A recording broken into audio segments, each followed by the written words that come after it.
세계 어느 곳에서도 경제 발전하려면 기본적으로 회계 인프라가 잘 돼 있어야 돼요. 가장 핵심적인 인물이 회계사들입니다. 지구상 가장 가난한 나라에서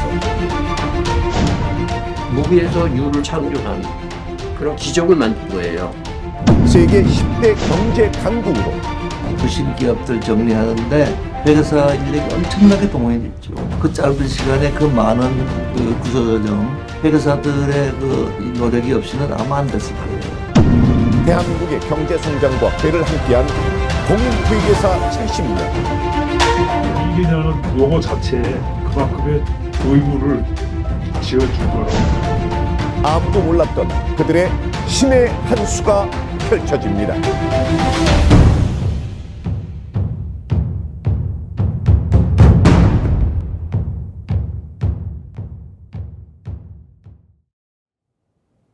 (1945년 8월 15일) 해방 이후 일본의 빌부터 나라를 판 친일파들의 수많은 재산은 과연 어떻게 됐을까요? 반민족 행위 처벌법, 이른바 반민법에 의해 몰수하기로 했죠. 친일파의 재산 조사에 투입된 인력이 바로 계리사. 당시 계리사들이 조사한 친일파의 재산 규모가 어땠을지 아주 흥미로운 문건이 하나 발견됐습니다. 반민법 피의자 박흥식 재산조사서. 이전 일제 시기에 통제 경제로 말미암아 통합되었던 수개의 회사가 해방 후 다시 백화점 무역 및 피복부로 화신서 분리하여 각각 독립회사로 설립하는 데 있어 박흥식 자금 580만 원과 화신 자금 420만 원을 뒤섞어 사용하여 박흥식은 화신을 통하여 전체 기업을 지배할 수 있는 것이다. 네, 이 문건이 박흥식의 재산을 조사한 이태준 계리사가 직접 작성한 조사서라고 합니다. 네, 박흥식은 반민족 행위 특별조사위원회인 반민특위에서 1호 체포자로 주목한 인물이기도 합니다. 친일파의 재산 조사에 계리사들이 활약했다는 것인데요. 이것은 우리나라의 근현대사에서 발견할 수 있는 공인회계사의 흔적 중 시작에 불과합니다. 활약을 하려면 개인보다는 단체로 움직이는 게 훨씬 더 수월할 텐데요. 6.25 전쟁 이후에 아직 나라가 어수선할 때 계리사들이 가장 먼저 한 행동은 바로 이겁니다. 한국계리사회 회장 귀화, 계리사회 설립 허가의 건, 신청한 한국계리사회의 설립을 계리사법 제11조에 의거, 단기 4287년 12월 11일자로 소급 허가함. 당시 한국계리사회 설립을 허가하는 재무부 장관의 친필 문서입니다. 한국계리사회가 발족한 1954년 12월 11일은 지금의 한국공인회계사의 창립 기념일이기도 한데요. 이날을 기점으로 한국 경제의 한 획을 그은 공인회계사의 70년 역사가 본격적으로 시작됩니다.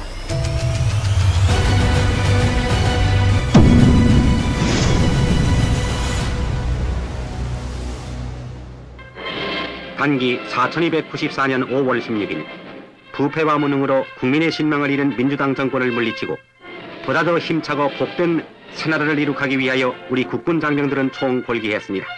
그럴듯한 말로 포장은 했지만 국민들의 지지가 없이는 국정 운영이 참 힘든 상황이었죠. 그래서 꺼내든 카드가 바로 경제개발 5개년 계획입니다.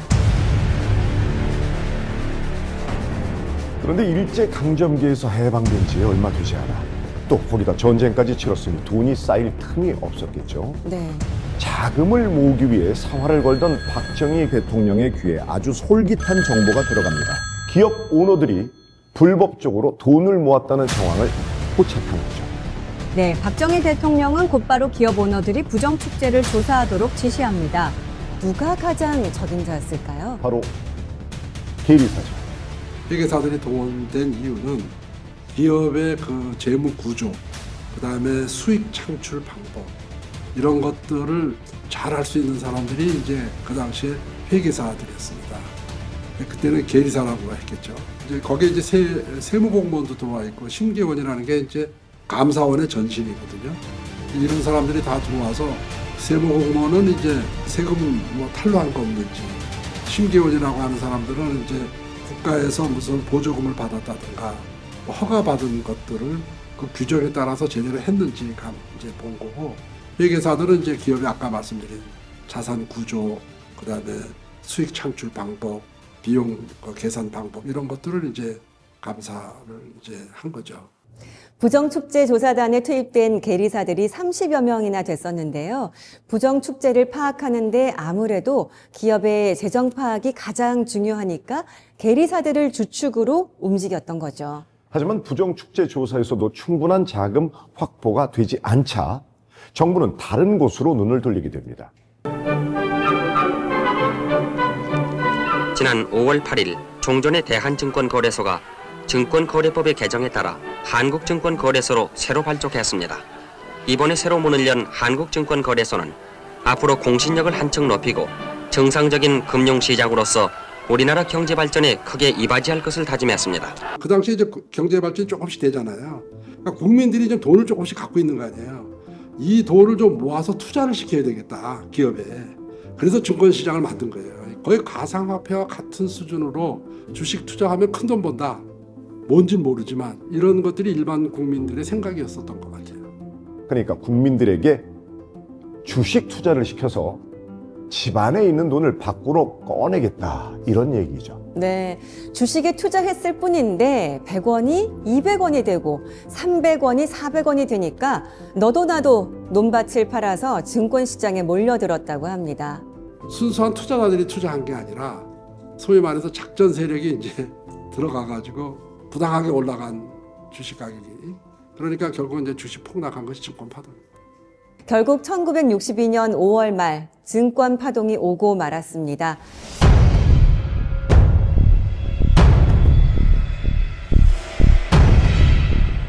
그 당시 그 경영하는 사람들의 기본적인 생각은, 그래 우리가 이익이 안 난다고 고조대로 이익 안 난 재무제표를 갖다 주면 은행에서 돈을 빌려주겠냐 말이지.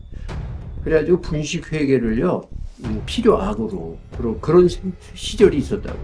경영자의 진술, 재무제표는 경영자의 진술이거든요. 그 진술이 사실이면서 정직하다 한지 여부를 제3자 전문가인 공인회계사가 인증을 해주는 거라. 그런 신뢰 바탕하에 자본시장이 클 수 있는 거라. 그러니까 증권 파동이 일어나니까 이제 옥석을 가려야 되겠다. 재무 정보에 대해서 감사를 해야 되겠다. 그 감사의 주요 목적은 좋은 기업과 나쁜 기업을 가려내서 투자자들이 이제 투자를 올바로 할 수 있도록 유도해야 되겠다라고 하는 것이 목적이었죠. 맞습니다. 아무래도 기업의 신뢰 회복이 필요하겠죠. 그래서 정부에서는 계리사에 의한 감사 증명 규칙을 만들었습니다. 말 그대로 계리사들로 하여금 기업을 감사하라는 거죠. 계리사에 의한 감사 증명 규칙에는 어떤 내용이 있었을까요? 네, 제가 그 사본을 가지고 있는데요.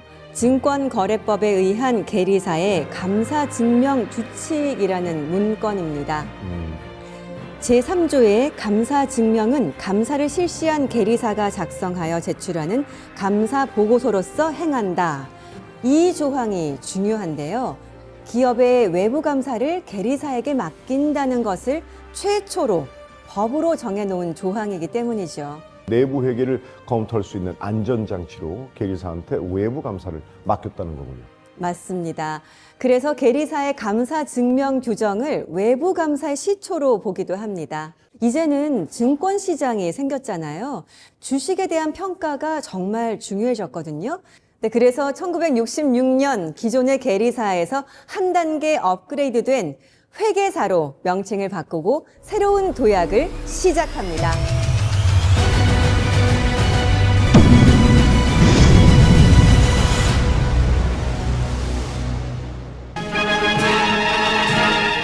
박정희 대통령은 8월 3일 0시를 기해 경제 안정과 성장에 관한 긴급명령을 발표했습니다.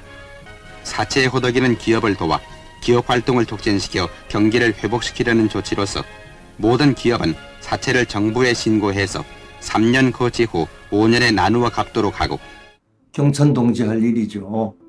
최대 고민 중에 하나가 그때 대부분 기업이 다 이중장부를 하고 있다. 그 당시에는 금융기관에 돈을 예치하는 것보다는 그건 대기업에 돈을 빌려주고 사채 이자를 갖다가 30%, 40%, 50%씩 1년에 받으니까 그게 하나의 어떤 보면 아주 중요한 금융의 채널인데 그걸 일단 다 양성화한다. 1972년 8월 3일에 발표된 이른바 83 긴급조치인데요.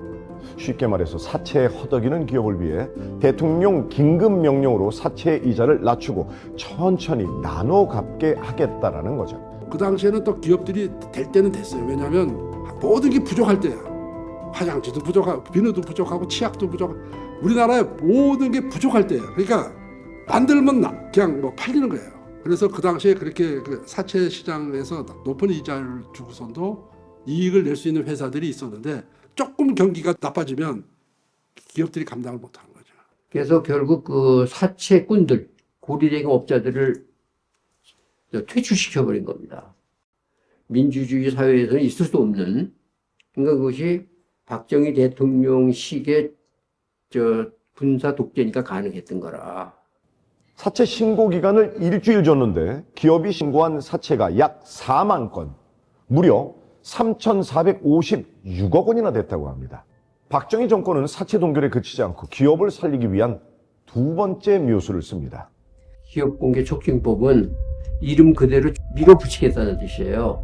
공개를 꺼려하고 안 하려고 그러는 거라. 공개를 할 때에는 세율을 낮게 해준다든가 또는 뭐 금융기관으로부터 차입을 낮은 이자로 빌려주겠다. 안 할 때는 상당히 그 페널티를 이제 과하는 거라. 기업들이 이제 그나마도 자꾸 공개를 안 하는 거예요. 무슨 소문이 그 당시에 있었냐면 기업 주식시장에다가 주식을 상장을 하면 경영권을 뺏긴다. 그게 제일 큰 게 그게 있었어요. 상장을 해서 주식이 활발하게 거래돼야 기업들이 필요한 돈을 주식시장에서 조달할 수 있도록 이게 활성화가 돼야 되는데 기업들이 쭈빗쭈빗하고 상장을 잘 안 하는 거예요. 그래서 그 기업의 경영권을 보장을 해주면서 이제 상장을 해라. 그 당시에 기업촉진법에 의해서 기존 주주들이 주식을 상장하더라도 너 경영권은 보호가 된다. 그게 기업공개촉진법이에요. 근본입니다. 법으로 기업의 공개를 밀어붙이겠다는 건 다시 말해서 주주들을 많이 끌어모아서 투자를 시키겠다는 거죠. 그래야 기업들이 사채 시장에 다시 손 벌리는 걸 어느 정도 막을 수 있을 테니까요. 그래서 기업 공개 촉진법은 우리나라 자본시장의 커다란 변곡점으로 꼽히기도 합니다. 기업공개촉진법, 그다음에 기업구조조정촉진법 이런 것들이 생기면서 감사 대상 회사가 많이 늘어났어요. 공인회계사 회사도 감사 기준, 그다음에 여러 가지 또 감사 절차 이런 것에 대해서 보완을 하게 되고 그 감사에 대한 책임 범위도 넓어지니까 거기에 대한 대책도 마련하고 해서 하면서 소위 이제 외부 감사의 체제가 자꾸 이제 갖춰져 나가는 그런 계기가 됐다고 볼 수 있습니다. 왜냐하면 이제 기업의 위험이 분산되고 그다음에 금융기관이요. 이제는 큰 소리를 못 치고 기업을 서비스한 경쟁자 입장이 되는 거라. 직접 금융의 장점은 증권시장은 불특정 다수가 수백만 명이 참여하기 때문에 한 주씩만 사도 엄청난 자금이 금방 바로 모이잖아요. 그래서 바로 직접 금융의 자본주의의 소위 꽃입니다. 증시에서 조달한 자금이 1972년 247억 원이었는데 기업공개촉진법 이후인 1976년에는 2,622억 원으로 10배 정도 증가하게 됩니다. 기업공개촉진법으로 우리나라의 자본시장이 비약적으로 몸집을 불렸는데요. 회계사들이 자본주의의 파수꾼이라고 불릴만 하죠. 사채 동결과 기업공개촉진법이 나오고 나라에 돈이 돌기 시작하자 경제는 다시 회복됐습니다.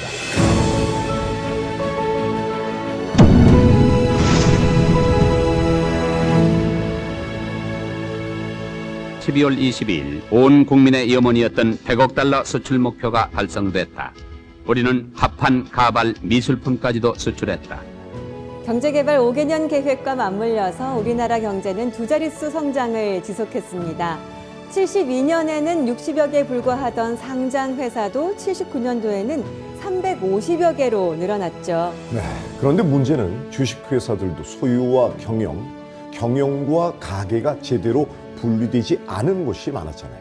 네, 내부 감사만으로는 기업을 신뢰할 수 없게 되자 정부는 기업의 사회적 책임과 투자자 보호를 위해서 제3자의 회계 감사를 의무화시키기로 합니다.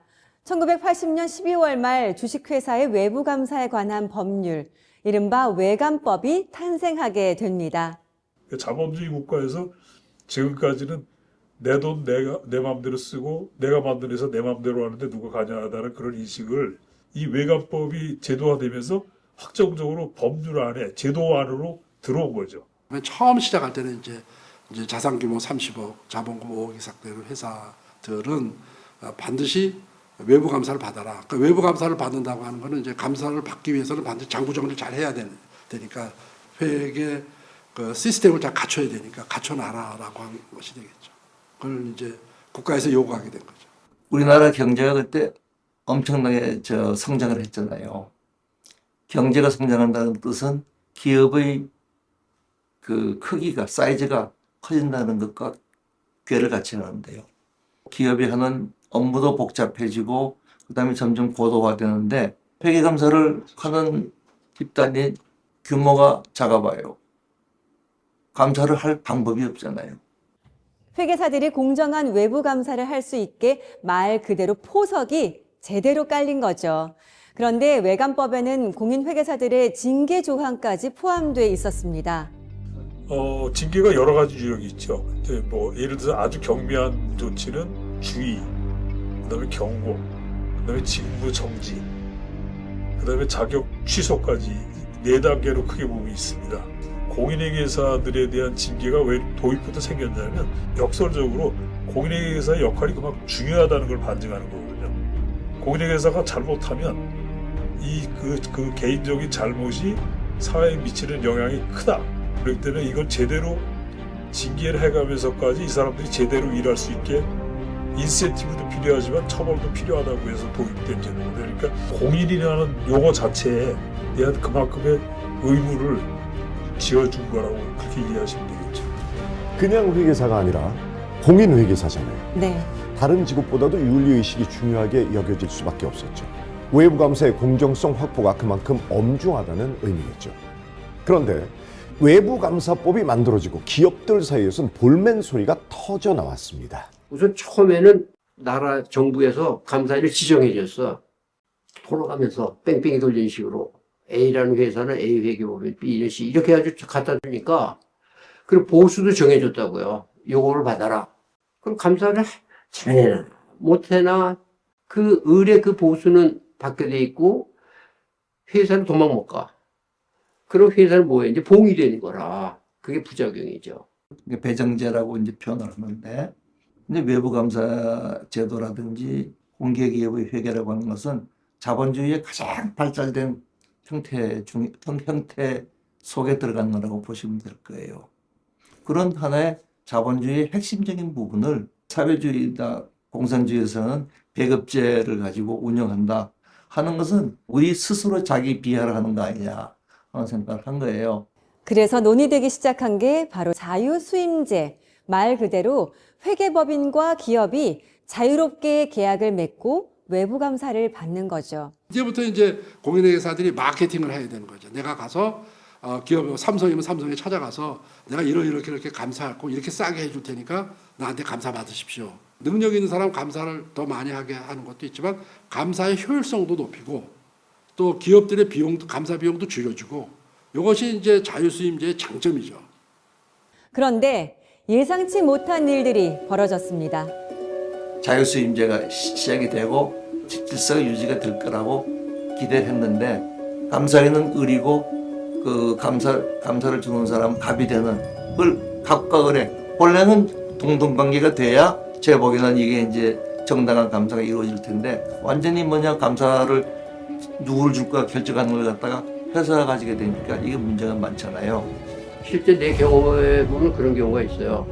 부적정 의견을 초안을 만들어서 이제 굉장히 문제가 많은 회사였는데 사장이 보더니요. 그 즉시 감사계약을 파기하고 새로 다른 회계법인을 고용해가지고요. 후닥닥 뚝딱 해가지고 감사보고서를 만들어서 제출하는 걸 봤어요. 심지어는 오피니언 쇼핑이라는 유행어가 있었다고. 피감사 회사 입맛에 맞는 자기들 약점도 적당히 눈 감아줄 수 있는 회계사를, 회계법인을 선택하고요. 선진국은 기업의 소유와 경영이 분리돼 있어서 외부 감사가 경영진을 견제하는 수단으로 작동하는데요. 우리나라는 오너 중심의 기업 구조를 따다 보니까 기업과 감사인이 갑을 관계가 돼버린다는 게 문제죠. 그 결과가 우리나라에 어떤 영향을 미쳤는지 조금 더 지켜보면 알게 됩니다.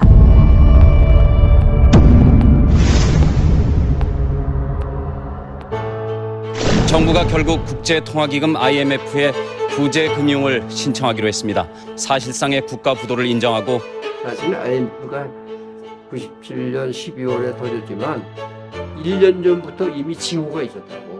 국내 기업들 부채 비율이 500% 막, 그러니까 완전히 그냥 제사 잡아먹는 그런 식이야. 그해 1월 달에 김영삼 정부가 마지막 했는데도 불구하고 금융개혁위원회를 만들었어요. 제가 그 위원으로 들어가서 일을 쭉 하게 됐는데, 금융개혁위원회에서 한 6월 달인가에 그 외환 위기에 대한 성명서를 냅시다 이렇게 제안이 나왔었어요. 한참 논의하다가 공식적으로는 그 소위 보고서나 성명을 내지 못하고 청와대에 그냥 전달하는 게 끝이 났는데, 그게 일종의 트리거예요. 그러니까 한국은 자체적인 그 자기 힘으로 금융개혁을 할 수 있는 그 이 의지나 능력이 안 되는구나. 그래가지고 이제 채무연장을 다 안 해주고, 그러니까 바로 국가 부도 아닙니까? 자, 썩은 다리를 도려내야 목숨을 구할 수 있는 지경에 이르렀습니다. 하나는 부실 금융기관, 또 다른 하나는 부실 기업. 가장 먼저 칼을 댄 곳은 금융기관이었죠. 금융기관들이 부도 상태였기 때문에 IMF 자금을 지원해주면서 조건이 부실 금융기관을 해외 전문기관한테 넘겨라는 게 부대 조건으로 붙였었어요. 그해 12월 30일인가 재경부에서 연락이 와가지고 저더러 종금사 경영정상화 계획 평가위원회 위원장을 하라고 이제 요청이 왔습니다. 그게 이제 IMF 외환위기가 일어나고 우리나라의 구조조정에 이제 소위 1번 타자가 바로 종금사예요. 왜냐하면 종금사가 이 금융위기를 만든 하나의 이제 주범이니까. 그 당시 돈을 해외에서 잘 빌려주지만 종금사니까 단기로 빌린 돈을 연장이 될 거라는 전제하에서 장기로 대출을 한 거죠. 그래서 30개 그 종금사를 1개월 정도 만에 검토하고 30개 중에서 절반을 결국 이제 인가치소를 한 셈이 됐죠. 그러니까 종금사에서 외국의 저금리 단기 대출을 빌려와서 우리나라 기업에게는 고금리 장기 대출로 빌려주다가 서로 시차가 꼬여서 문제가 생기고 만 겁니다. 부실한 건 금융기관뿐만 아니라 기업들도 마찬가지였습니다. 회계사들이 두 번째로 작업한 것은 기업 구조 개선 작업, 일명 워크아웃 실사였습니다. 그 워크아웃 실사라는 것 자체는 우리 회계법인의 경제적인 판단이 들어갈 여지가 없어요. 그다음에 들어가서도 안 되고, 예를 들어 100억을 더 투자해서 향후 5년 동안에 이 100억을 갚을 능력이 되는지, 그렇지 않으면 아예 지금 정리해버리면 10억이라도 남아요. 그러면 10억 남는 쪽을 청산하는 쪽으로 가게 되는 거거든요. 그래서 굉장히 냉정한 절차입니다. 그래서 예를 들어 대우그룹의 예를 들어보면 대우그룹 해체시켰죠. 해체라는 의사결정은 물론 정권에서 했지만 거기에 대한 백데이터는 회계사들이 제공한 거예요. 신원그룹이 그 당시에 상당히 계열사가 수십 개에 이르는 규모가 큰 그룹이었습니다. 그래서 당시에 외환은행의 어떤 그런 관리를 받고 있었고, 그 계열사들을 인수를 하기 위해서는 결국은 과도한 차입에 의존할 수밖에 없고, 그러니까 부채가 눈덩이처럼 불어난 거죠. 그리고 각 기업들은 손익이 그렇게 캐시플로우가 원활하지 않고, 계속 기업 가치라는 거는 이제 앞으로 예상되는 매출을 이제 예상을 해야 가는 게 가장 중요하거든요. 생각했던 거는 이미 당시에 그 우리 기업이 갖고 있던 그 판매망, 그런 유통망에 대해서 높게 평가한 것 같아요. 최종적으로 기업의 생사를 결정하는 건 정부였겠지만 이 기업이 계속 갈 수 있을 것이냐 하는 계속 기업 가치와 부도를 내는 것이 더 나을 것이냐 하는 청산 가치를 판단하는 결정적 자료를 만든 게 바로 회계사들이었거든요. IMF 당시 외환 보유고가 39억 달러밖에 없었다고 합니다. 국가 부도를 막기 위해서 정부가 보증을 서서 IMF에 195억 달러의 구제금융을 신청했던 거죠. 그런데 국제통화기구 IMF와 국제부흥개발은행 IBRD에서 한국의 차관을 지원해주는 대신 두 가지 요구를 했다고 합니다. 두 가지를 갖다가 제시했어요. 하나는 앞으로 회계 기준을 제정할 민간 전문 기구를 만들어라. 넘버 원. 넘버 투는 기업 내부의 감시나 아니면 또 외부 감사인과를 정하거나 하는 데서 오너들이 다 하니까 너희 그 감사 받을 사람이 다 정하는 거 아니냐. 그래서 감사위원회를 만들어라. 두 가지 그 조건을 붙였거든요. 사실 그 전에는 회계 기준을 지금 금융감독원에서 만들었는데 금융감독원에서는 회계 기준을 규정이라고 생각을 하고 다뤘거든요. 근데 정부의 법이라고 하는 건요, 객관적이라고 평가를 못 받아. 이거는 정부의 정책 의지에 따라서 얼마든지 규정을 바꿀 수 있는 거 아닙니까? 그런데 이 외국 투자가들이 보기에는 정부도 똑같은 이해관계자 중에 하나라. 일반 투자가나 채권자나 정부, 규제당도 똑같은 이해당사자라. 근데 왜 정부가 내가 회계 기준 만들어? 외국에는 다 민간기구가 만들어요. 결국 1999년 9월 한국회계연구원이 개원하고 회계기준위원회가 발족했습니다. 월드뱅크에서 이제 우리나라의 구조조정 차관을 공약하면서 앞으로 회계 기준을 제정할 민간 전문 기구를 만들어라. 그 일이 국가적으로 중요한 것 같아가지고 회계기준원장을 이제 하겠다고 자원을 했습니다. 제일 중요한 게 저는 독립적인 기구가 되어야 된다. 그럼 그 당시에 이제 현실적으로 금융감독원이라는 데가 해석이나 관여를 많이 하고 있었어요. 그래서 그러니까 제일 큰 문제가 독립성을 갖다가 내가 먼저 만드는 것이다.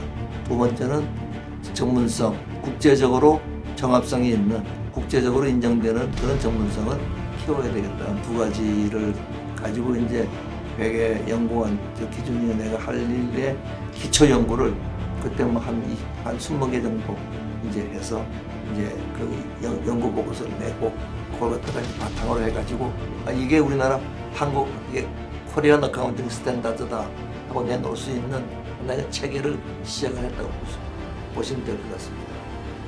당시 개정된 기업 회계 기준을 보면 총칙 제1조에 이 기준은 주식회사의 외부 감사에 관한 법률 제13조의 규정에 의하여 동법에 적용을 받는 회사의 회계와 감사인의 감사에 통일성과 객관성을 부여하기 위하여 회계 처리 및 보고에 관한 기준을 정함을 목적으로 한다라고 명시되어 있습니다. 기업의 요구나 정부의 필요성에 따라 회계 기준을 마음대로 바꿀 수 없도록 법적 기반을 마련한 거죠. 다행히 2001년 8월 차입금을 조기 상환하면서 IMF가 예상보다 3년이나 빨리 끝났잖아요. 부실한 금융기관과 기업들을 걸러내고 경제 생태계를 정화시키는데 회계사들의 자료가 없었다면 불가능했을 겁니다. IMF를 조기 졸업할 수 있었던 숨은 공로자는 단연 회계사라고 볼 수 있겠죠. 회계사가 아니었으면 만들 수 있는 사람이 없거든요. 회계사들이 수천 명이 동원이 돼서 짧은 시간에 정확한 자료를 산출해냈기 때문에 결국은 그 조정 방안을 받아들이는 그 기업의 주주나 경영진이나 채권단도 그 자료에 의해서 수긍이 된 거거든요.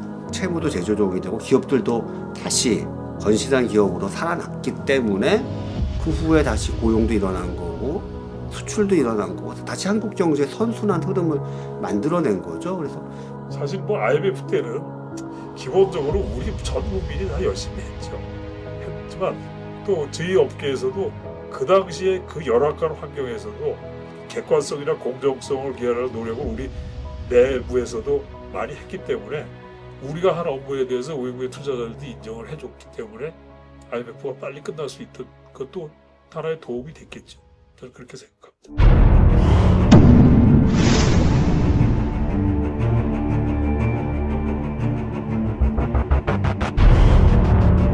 미국 역사상 최대의 부도 위기가 발생했습니다.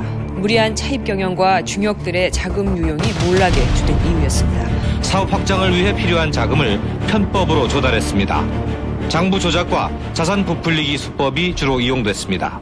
미국 친구들 그렇게 잘난 척하더니 지들은 더하구나. 미국 엄청나게 잘할 줄 알았죠. 근데 앨런 사태는 이거 뭐 엄청나게 큰 스캔들이잖아요. 미국의 7대 기업으로 불릴 만큼 큰 에너지 회사였던 엔론은 유령 자회사를 만들어서 부채를 떠넘기는 방식으로 분식 회계를 해서 결국 파산하고 말았습니다. 이 엔론 사태 이후에 사반스 옥슬리 법안이 만들면서 PCAOB라고 하는 그 공익 위원회를 만들었어요. 공인회계사 회계법인들의 회계 감리를 할 수 있는 권한이 있어요. 그래서 회계법인들도 미국에서는 엔론 사태 일어나기 전에는 우리 스스로를 컨트롤할 수 있다. 미국 공인회계사회가 우리 공인회계사들을 다 감독하고 질적 향상을 시킬 수 있다고 봤다가 이제 PCAOB가 생기면서 그 이제 감독을 받는 체제가 바뀌게 됐죠. 그것이 큰 거예요. 그런데 미국 기업의 분식 회계가 대체 우리나라와 어떤 관련이 있었던 건가요? 그러니까 엔론 사건 이후에 우리나라에서도 여러 가지 제도 변화들이 일어나게 되는데요. 내부 회계 관리 제도의 감사 도입을 포함해서 내부 회계 관리 제도의 중요성이 대두가 되게 되고요. 내부 회계 관리 제도는 이 회사가 회계 시스템을 포함해서 그러니까 내부 통제 제도를 어떻게 갖추고 있는가 이거를 봐야지만이 이게 제대로 작동해야 결국은 재무제표도 제대로 만들어질 수 있다. 내부 통제의 가장 기본은 어떤 문서를 작성하는 사람과 그 문서를 검토하는 사람이 분리가 돼야 되고요. 그러니까 예를 들면 자금을 집행하는 사람은 기록을 하면 안 돼요. 자금을 집행하는 사람이 기록까지 하면 조작할 가능성이 높아지잖아요. 그래서 이 분리됐는지를 또 누군가가 확인을 해야 되거든요. 그전에는 재무제표에 대한 감사에만 의견을 제시했는데 이제는 재무제표에 대한 의견뿐만 아니라 내부 통제 제도에 대한 의견, 두 가지 의견을 이제 제시하게 돼서 회계제도가 완전히 바뀌어버린 겁니다. 앨런 사태 때 미국에서 사베인츠 옥슬리법이 만들어지면서 그 여파로 국내에도 내부 회계 관리 제도가 생긴 거군요. 내부 회계 관리 제도는 1차적으로 기업 내부에서 회계 관리 시스템을 돌리고요. 회계사가 외부 감사를 할 때 모니터링을 한 번 더 하는 겁니다. 분식 회계와 부실 감사가 일어나지 않도록 이중 잠금 장치를 해놓은 셈이죠. 2000년대 회계업계의 변화는 미국의 통제 시스템을 벤치마킹하는 데서 그친 게 아닙니다. 좀 더 글로벌한 변화가 진행됐습니다. 기업의 재무제표를 국제 표준에 맞춘 국제회계 기준 KIFRS가 전면 도입. 네, IFRS는 우리 흔히 국제회계 기준으로 번역을 하고요. 영국에 있는 IASB에서 제정하는 회계 기준이 되겠습니다. 단일의 회계 기준을 사용함으로써 국가 간 비교가 가능하도록 하기 위한 목적으로 만든 것이고 100여 개의 국가가 전 세계적으로 사용되고 있기 때문에 우리나라도 2011년부터 도입을 한 것이 되겠습니다. 국내 대기업들이 해외 시장에 자본시장에 진출하잖아요. 그리고 이제 전 세계 뭐 한 7, 80국에 지사가 있고 뭐 그런 데서 재무제표가 만들어지거든요. 그걸 갖다가 여기서 합병을 하면은 회계 기준이 다 다르면 이게 안 돼요. 그 국제 회계 기준이 하나 가지고 다 통일시켜야 프랑스 지사든 뭐 어디 독일 지사든 연말되면요, 그 재무제표 그냥 갖다가 쫙 합산하면은 전체 재무제표가 나오는 거라. IFRS의 도입은 회계 언어가 통일됐다라고 평가될 만큼 획기적인 변화였습니다. 글로벌 시대에 걸맞은 기업 회계 감사에 승부수를 띄운 거죠. IFRS라고 하는 거는 이제 원칙 중심 회계, 또 기존의 회계 시스템은 이제 규칙 중심의 회계라고 보통 얘기를 합니다. 그러니까 우리가 사람들이 입는 옷에 비유하자면 IFRS는 맞춤복이라고 본다면 이제 종전의 회계 처리는 약간 기성복이라고 하면 조금 쉽게 이해할 수 있을 것 같습니다. 예를 들어 좀 설명하자면 사실 이제 신약 개발하는 이제 예를 들면 바이오 회사다라고 하면 이제 연구 개발비 회계 처리를 할 때 IFRS 같은 경우에는 미래의 어떤 경제적 효익이 발생하는 경우 자산을 계상할 수 있다라는 게 기본 원칙이거든요. 연구 단계인 경우에는 이제 비용화를 하지만 개발 단계에 들어갔을 때는 이게 미래의 경제적 효익이 있을 것인지를 판단을 해서 자산화가 가능한 그런 회계 처리라고 보시면 되고요. 원칙 중심은 여러 개의 정답 중에서 어떤 게 가장 효과적인 회계인지 결정을 해야 하니까 더 많은 연구와 공부가 필요해진 거죠. IFRS는 좀 기본적으로 좀 전에 기업회 기준보다 양이 방대하죠. 좀 해석의 가능성이 다양하기 때문에 공부를 많이 해야 돼요. 그래서 저희 같은 경우도 그거에 대한 그 전문적인 지식이 없는 분들은 IFRS를 적용해서 상장회사는 감사에 참여 못하게 하고 있습니다. 객관식 문제에 대해서 답변을 선정하는, 그러니까 답을 찍는 그런 사회에 살았다면 갑자기 이제 주관식 질문을 받게 된 거예요. 그래서 이거를 막막하게 내 생각을 정리해서 써야 되고 이걸 누군가에게 설득 가능할 정도로 굉장히 논리정연하게 해야 되고 또 이게 내가 주장한 경제적 실질이 이거다라고 회계 처리한 내용이 감독기관에서도 인정이 될까라고 하는 의구심이 좀 들었고요. 그래서 그런 것들에 대한 이제 우리 생각의 틀을 바꾸는 게 교육하는 과정에서 굉장히 어려웠던 거라고 이해가 됩니다. IFRS는 2009년부터 원하는 기업에 한해서 선택 적용을 하고 2011년부터는 전체 상장 회사에서 전면 도입됐는데요. 원칙 중심의 회계 기준인 IFRS는 기업뿐만이 아니라 회계 업계에서도 유의미한 영향을 미치게 됩니다.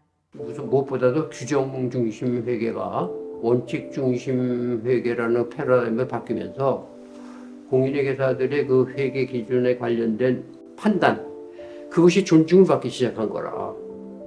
그전에는 회계사가 실무에 적용하는 기준을 어떻게 적용하느냐 가지고 잘못했다가는 이제 규제 당국으로부터 처벌을 받았다고. 원칙 중심 회계 패러다임이 이제 채택되면서 회계사 입장으로 보면은 엄청난 자기 품위도 높아졌고 또 그만큼 수입도 많이 생기는 거예요. 저희가 실제로 업무를 하다 보면은 또 같은 전문가인 회계사들끼리도 같은 문장을 보고 이거는 A라는 방식으로 해석을 하는 게 맞다, B라는 방식으로 해석을 하는 게 맞다, 이런 의견이 분분하게 나눠지기도 하거든요. 이제 원칙 중심의 회계로 공시를 해야 되다 보니 이제 기업들은 더 많은 추정과 판단을 재무 상태란 숫자 안에 녹여내야 되거든요. 재무제표를 내면은 기업이 낼 때는 우리 재무제표는 어떤 기준에 의해서 만들어졌습니다라고 쓰게 돼 있어요. 우리 재무제표는 국제회계 기준에 의해서 만들어졌습니다 이렇게 쓰는 경우하고 우리 재무제표는 우리나라에서 공시한 회계 기준에 따라서 만들어졌습니다라고 하는 거고 외국 사람들이 볼 때 어느 게 더 믿음직스럽겠어요. 외국 자본을 유치하는 데는 굉장히 긍정적인 도움이 되죠.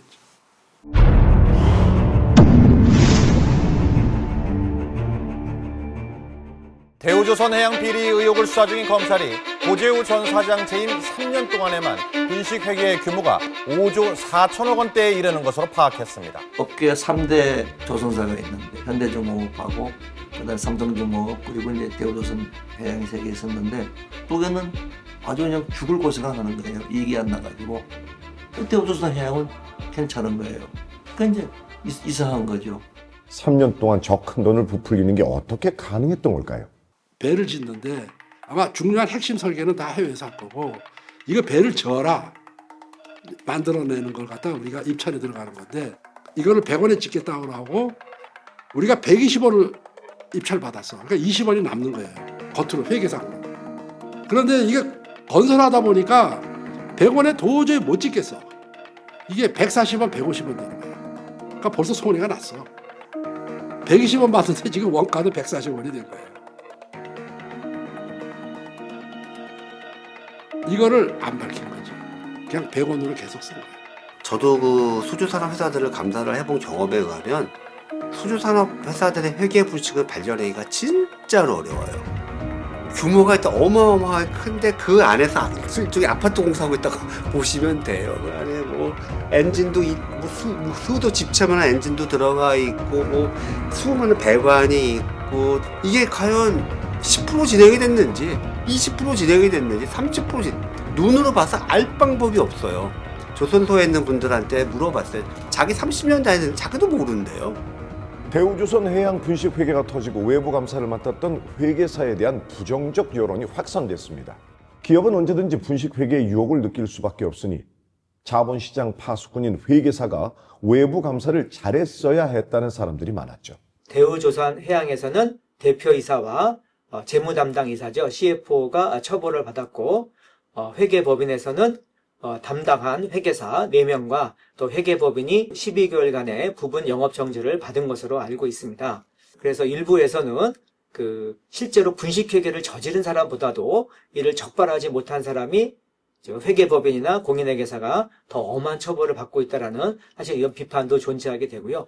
사실 대우조선해양 말고도 크고 작은 분식회계는 계속 있었잖아요. 수많은 사건 중에서 대우조선해양을 짚고 넘어가야 하는 이유는 뭘까요? 대우조선 해양을 계기로 법이 바뀌었거든요.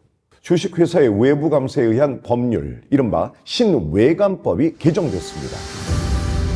2017년 회계 투명성 강화를 위해 공포된 회계개혁 3법, 즉 신외부 감사법이 2018년 11월 오늘 전격 시행됐습니다. 회계 투명성 확보로 기업의 글로벌 시장 진출이 가속화될 것으로 보입니다. 2016년에 대우조선 해양 분식 사태가 터지고 2017년도 국제 IMD라는 기구에서 각 나라의 회계 투명성을 평가해가지고 발표를 했습니다. 세계 66개국, 그중에 한국이 66개국 중에 66등입니다. 규모로는 세계 10대 경제 강국이라고 자부심을 갖는데 질적인 지표가 가장 후진적이라는 게 굉장히 충격적이잖아요. 전 전임 회장 최준경 회장이 그 문제의 심각성을 가지고 한번 저를 찾아봤었지. 그러니까 내가 국회에 있었고 문제를 공유한 한 사람이 또 공인회계사 회장을 하고 있었고 또 한 사람은 그 당시에 금융위원장이 최정구 우연히도 3명이 다 최씨입니다. 어떻게 하든지 기업의 회계 투명성을 높이지 않으면 더 이상 한국 자본주의는 발전할 수 없다. 이런 이제 공감대를 이루고 그 당시에는 어느 누구도 이 법이 통과되리라고 예상한 사람은 아무도 없었습니다. 세계 어느 나라도 없는 법이니까. 그런데 그런 시대적인 상황, 또 명분 이런 거에 의해서 이제 법이 통과된 거 어떻게 보면 기적이. 신외감법은 40년 동안 그 누적된 자유수임제도의 문제의 본질을 통상적인 방법으로 해결할 수는 없다. 그렇기 때문에 뭔가 충격적인 방법이 들어와야 된다. 그래서 이제 전 세계 어디에도 없는 2가지 제도가 들어간 거죠. 주기적 지정제도 그리고 표준감사시간. 이 2가지 제도를 도입을 했습니다. 신외감법 중에서도 가장 핵심적인 내용은 바로 주기적 감사인 지정제입니다. 주기적 지정제는 원래 회사에서 감사인 회계법인이나 감사반을 자유롭게 선임할 수 있도록 되어 있었는데요. 그거를 6년간 자유 선임하고 나면은 3년, 그러니까 2번은 자유롭게 선임하지만 1번은 증권선물위원회가 지정해주는 주기적 지정제가 도입이 되었고, 그 자유수임 기간을 길게 한 이유는 그래도 기업의 자유를 존중하는 것이 첫 번째 원칙이다, 모든 것에.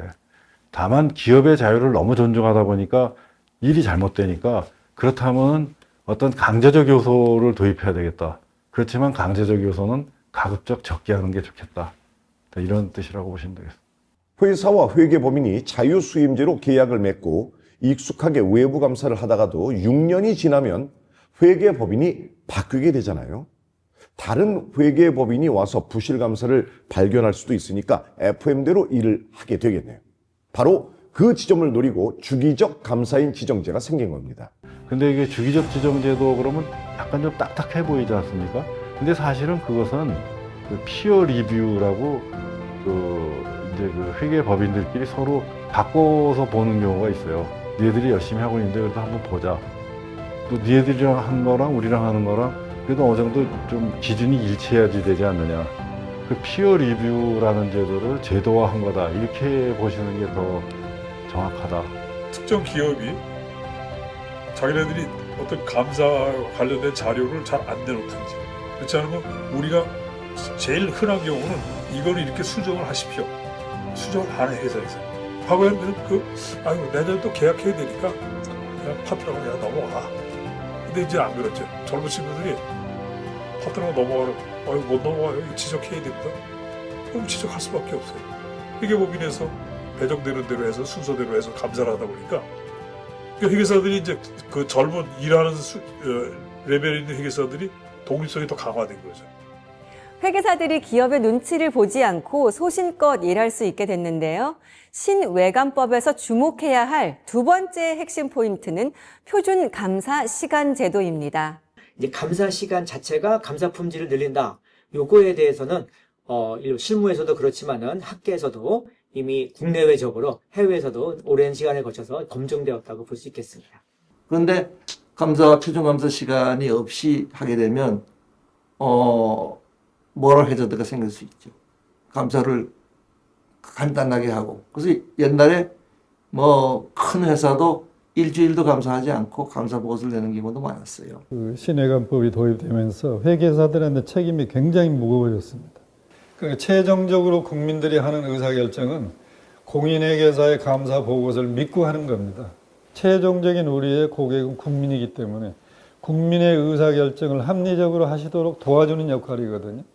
그래서 이 표준 시간이나 그 주기적 지정 제도는 전 세계에서 한국이 제일 먼저 도입한 제도고요. 그리고 이것에 대해서 외국의 평가는 한국이 진짜 용기 있는 행동을 했다. 이 용기 있는 행동이 성공하는지 한번 지켜보자. 그 세계가 지금 다 주목을 하고 있습니다. 이 회계개혁이 한국에서 성공할 것이냐. 맞아서 이게 성공이 되면 아마 많은 나라에서 채택을 하기 시작하지 않을까 그런 생각을 합니다.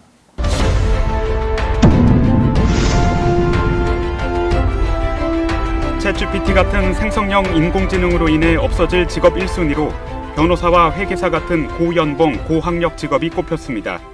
지금 들으신 뉴스는 지난 2023년에 챗GPT 개발사와 미국 펜실베니아 대학이 공동으로 연구한 결과인데요.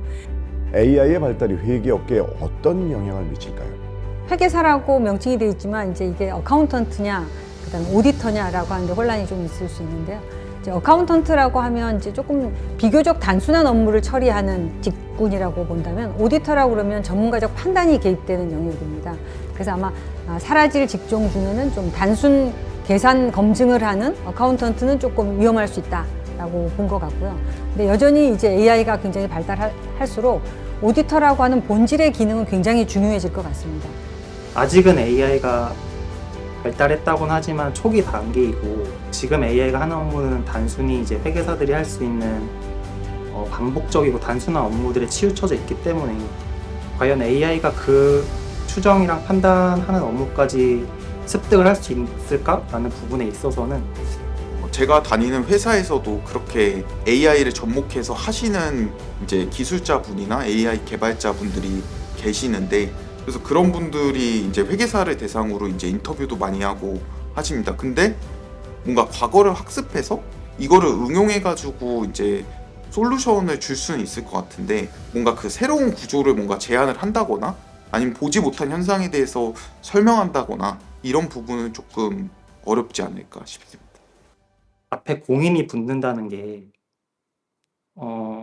독립적인 제3자가 기업에 어떤 무언가를 인증해준다는 의미이기도 하거든요. 그래서 이제 미래에는 그 인증 대상 자체가 이제 ESG처럼 점점 더 확대될 여지가 있다라고 보거든요. 그래서 공인 회계사로서 인증해야 될 대상은 미래에 많이 있을 거라고 보기 때문에 항공의 청년위원으로 일을 하면서 그 역할을 수행을 하면서 항상 드리는 말씀이 AI 발전이 너무 빠르다. 그래서 항상 저희가 선제적으로 대비를 해야 된다, 이렇게 항상 말씀을 드리는데, 회계사분들 그리고 일반 기업 회계팀분들이 좀 더 편리하고 효과적으로 좀 일할 수 있도록 솔루션을 한번 만들어 보자 라는 생각에 같이 이제 이쪽으로 길을 들어서 창업을 하기 시작했습니다. 네.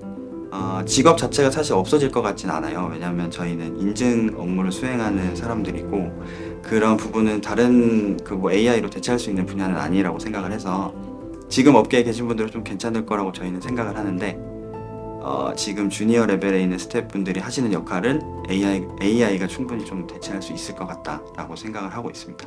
AI를 어시스턴트로 두면 손으로 일일이 작업하던 것을 순식간에 해결해 주니까 그 시간에 다른 업무를 할 수 있게 돼서 업무 효율성이 높아질 수밖에 없죠. 그 판단 부분, 앞으로 이 기업이 계속 생존할 수 있겠는가. 전략적 판단 부분에 대해서는 앞으로 회계사들이 할 일이 이렇게 단순 작업에서 판단하는 전략적 작업으로 많이 전환될 것이다. 위안부 피해 할머니들이 살고 있는 경기도 광주 나눔의 집에 대한 민관 합동조사단의 조사 결과가 오늘 발표됐습니다. 후원금 수십억 원 가운데 할머니들에게 직접 사용된 돈은 2.3%에 불과한 것으로 나타난 등 가장 회계가 투명해야 할 비영리 단체에서 기부금을 횡령하는 사건이 끊임없이 일어나는 이유는 과연 뭘까요? 이제 사실은 열악한 지배구조 그리고 감시가 적정히 이루어지지 않는 상태에서 고위험이 훨씬 높다고 할 수 있죠. 근데 그런 곳에는 회계적인 처리나 인력이나 환경이 더 나쁩니다. 그런데 사실 적정한 감사를 받기에 규모도 안 되고 횡령 논란이 일어나면 아무래도 기부금이나 후원금이 줄어들게 되니까 임원분들이 힘들어지게 되는 거죠. 비영리단체의 분식회계, 더 이상 손 놓고 보고만 있을 수는 없는 이유입니다. 후원자 입장에서 보면은 내가 낸 이 후원금이 제대로 쓰여지나 보고 싶지 않아요. 그런데 전혀 그런 게 검증할 자료들이 별로 없어요. 지금까지 보면 투명하게 하는 것이 장기적으로 보면 이런 기관들을 더 활성화시키고 사회 역할을 더 크게 하는데 더 기여할 수 있다. 그래서 이런 기관들의 비영리단체도 회계감사, 예부감사를 의무화할 필요가 있다. 그렇게 해서 공신력을 심어주면 오히려 더 성장하는 데 도움이 된다. NGO들은 얘기하죠. 자기들은 투명하게 공개해서 후원금을 좀 더 받고 싶은데 감사 비용이 너무 많이 들어가서 못 받는다. 이런 그 컴플레인을 해요. 그래서 그 공인회계사회 회장님이 지금 제도를 생각하고 구상하고 있는 게 우리가 공익 기금을 만들어서 돈이 없어서 감사를 못 받는 비영리 단체에 봉사를 해주고 거기에 대한 적정한 보수는 공인회계사회에서 대가를 지불하자. 이런 것들 상생의 방안으로 지금 구상을 하고 있습니다. 이 작은 기부를 가지고 대익료를 낼 수 없기 때문에 지금 4년째 한국공인회계사 재능기부팀 그리고 테크라고 말하고 있는데요. 테크 회계사들이 매년 사회복지 공동모금회를 포함해서 서울 가톨릭 그리고 뭐 수많은 시민단체들을 봉사의 의미로 그런 사회복지법인에 감사로 임하고 있는데요. 이것은 사회에 어떻게 보면 또 다른 자기 재능의 환원이고 상생의 시작이라고 생각합니다.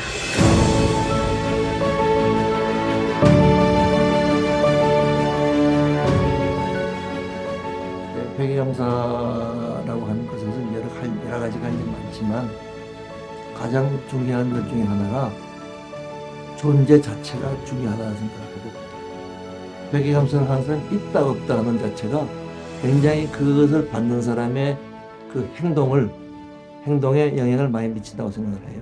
회계사는 자본주의의 파수꾼이다. 아주 고리타분한 말 같지만 회계라는 제도가 없으면 자본주의 경제가 굴러가지 않고 회계사는 단순히 기업 회계 또는 재무관리의 전문가를 넘어가서 그 산업의 전문가 또 나아가서 거시경제의 전문가가 되어야 된다 이렇게 생각합니다. 공인회계사들은 정말로 자부심과 긍지를 가져야 된다고 생각합니다. 그러나 우리는 기업이 있고 국민이 있고 그 사이에 공인회계사들이 있어요. 공인회계사들이 가운데서 어떤 역할을 하느냐에 따라서 국민의 후생이 증가될 수도 있고 훼손될 수도 있고 그렇기 때문에 공인회계사들은 이런 면에서 보면 정말로 자부심과 긍지를 가진과 동시에 큰 책임감도 가져야 되겠죠. 회계가 제대로 안 되고는 경제 발전은 굉장히 어렵죠. 우리나라가 앞으로 제조업에서 금융업적으로 더욱 발전하고 아시아의 금융 강국이 되려면 먼저 회계 강국이 되어야 합니다.